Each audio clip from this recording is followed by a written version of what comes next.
Hello বন্ধুরা, তোমরা সবাই কেমন আছো? আশা করি সবাই ভালো আছো প্রভুর দয়ায়। তো দেখো, আজকে নতুন ব্লগ নিয়ে আবার চলে এসেছি। তো আমার এখন ভাত হয়ে গেছে। তো আমার এখন আজকে এই যে মুসুরির ডাল করব বলে ডালটা নিয়েছি। আর আজকে আমার পুজো পাঠ স্নান সবই হয়ে গেছে, ঘর দোর গোছা বাগাও হয়ে গেছে। তো আজকে এই কিচেনে এলাম, এসে এবার রান্না বসাবো। তো তোমরা প্রথম থেকে শেষ পর্যন্ত ভিডিওটা দেখো, যদি ভালো লাগে তো কমেন্ট করো, আর যদি ভালো না লাগে তাও কমেন্ট করো। তো আমি জানতে পারবো তোমাদের ভালো লাগছে কি লাগছে না। তো দেখো প্রথম থেকে শেষ পর্যন্ত ভিডিওটা।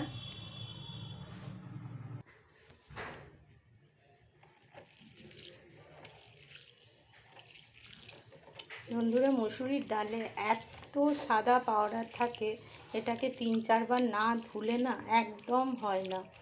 এত বেরোয় সাদা পাউডার, দেখো এই সাদা পাউডারটা খুব ক্ষতিকর।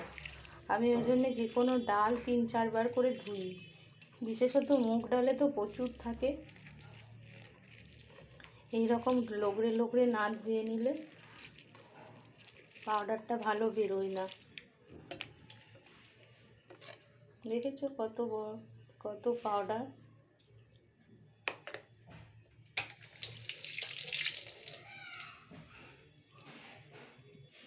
তো ডালটাকে আমি পরিষ্কার করে দেখো ধুয়ে নিয়েছি, একদম সাদা পাউডারটা আর নেই।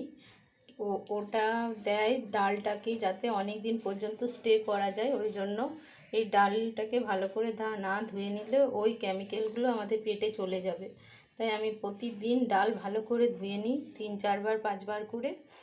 তো এই মুসুরির ডালটা আমি ভিজিয়ে রেখে দিলাম। এটা আমি পরে বসাবো, কেননা ভিজানো থাকলে তাড়াতাড়ি আমার হয়ে যায়, আর গ্যাসটাও অনেক কম পড়ে। গ্যাসের সাশ্রয়ের জন্য আমি ডাল ভিজিয়ে রেখে দিই। তো দেখো এখন আমি কাঁচকলা আর আলু ভেজে নিচ্ছি। তেলটাই খুব ফেনা হচ্ছে, জানি না কেন।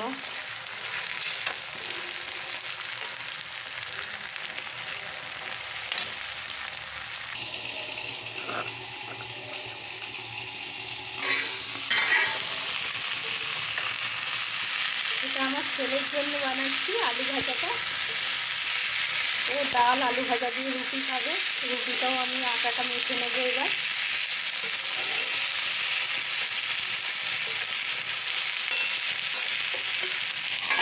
আর এটা ওই কাঁচকলা আর আলু একটু ভেজে নিয়েছি আমার হাজব্যান্ডের জন্য। আর ও তো প্রতিদিন সেদ্ধ একটুখানি খায়, ওর জন্য এই সেদ্ধটাও বানিয়ে নিয়েছি।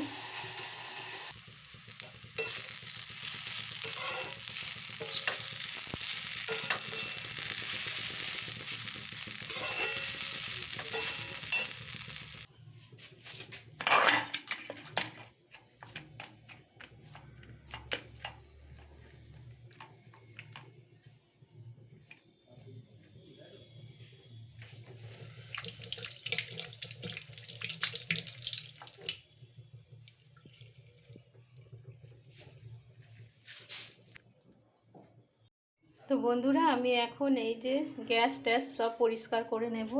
আর কুকারের কি অবস্থা দেখেছো, এগুলো সব এখন আমি মাজবো। কড়াই কুকার সব এখন মেজে পরিষ্কার করে নেব। এই কড়াইটা কদিন ধরে পুড়ছে, রান্না হচ্ছে, কি অবস্থা হয়েছে, এগুলো এখন সব আমি মেজে নিচ্ছি। যতক্ষণে আমার মাজা হবে ততক্ষণ আমার ডালটা হয়ে যাবে। আমি ডালটা বসিয়ে দিচ্ছি, ডালটা ভিজে রয়েছে।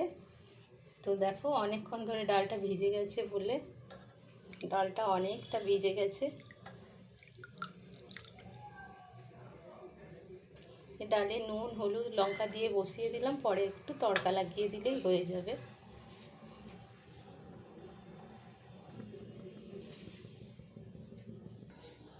তো বন্ধুরা দেখো, আমার সব মাজা ঘষা হয়ে গেছে। এই দেখো কড়াই, এই দেখো কুকার, এগুলো কি অপরিষ্কার হয়েছিল, সব মেজে নিয়েছি আমি পরিষ্কার করে। আর এদিকে আমার ডালও ফুটে গেছে, ডালটাও হয়ে এসছে। এই ছোলাগুলো আমি কালকে ভিজিয়েছিলাম, এই ছোলাগুলো আমি কল বার করবো বলে ঝুড়িতে রেখে দিলাম। ঠিক এইভাবে ঝুড়িতে রেখে আমি এখানে রেখে দেব একটা বাটির উপর, তাহলে জলটাও ঝরে যাবে আর কলগুলো ভালো করে, ছোলাগুলোর কল বেরিয়ে যাবে। কল দেওয়া ছোলা খাওয়া খুব পুষ্টিকর, তাই আমি কল বার করে।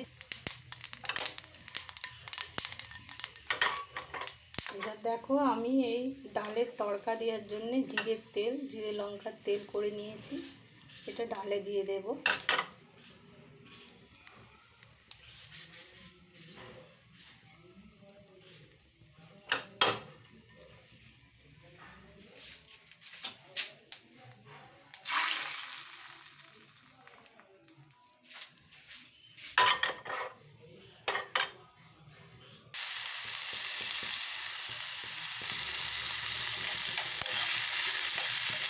মাত্র বাজার থেকে আবার উচ্ছে নিয়ে এলো বলে একটু উচ্ছেও ভেজে নিচ্ছি।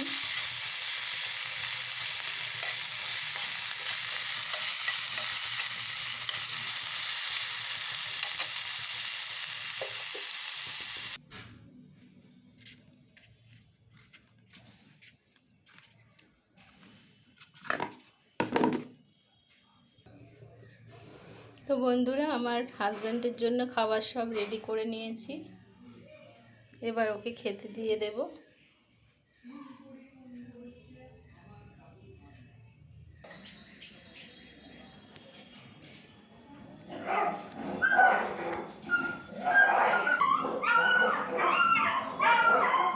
তো বন্ধুরা, আজকের মতো ভিডিওটা এখানেই শেষ করছি। হ্যাঁ, তো বন্ধুরা, আজকের মতো ভিডিওটা এখানেই শেষ করছি। পরের ভিডিওর সাথে তোমাদের সাথে আবার দেখা হবে। ততক্ষণ পর্যন্ত বাই বাই, টাটা, জয় রাধে কৃষ্ণ, রাধে রাধে।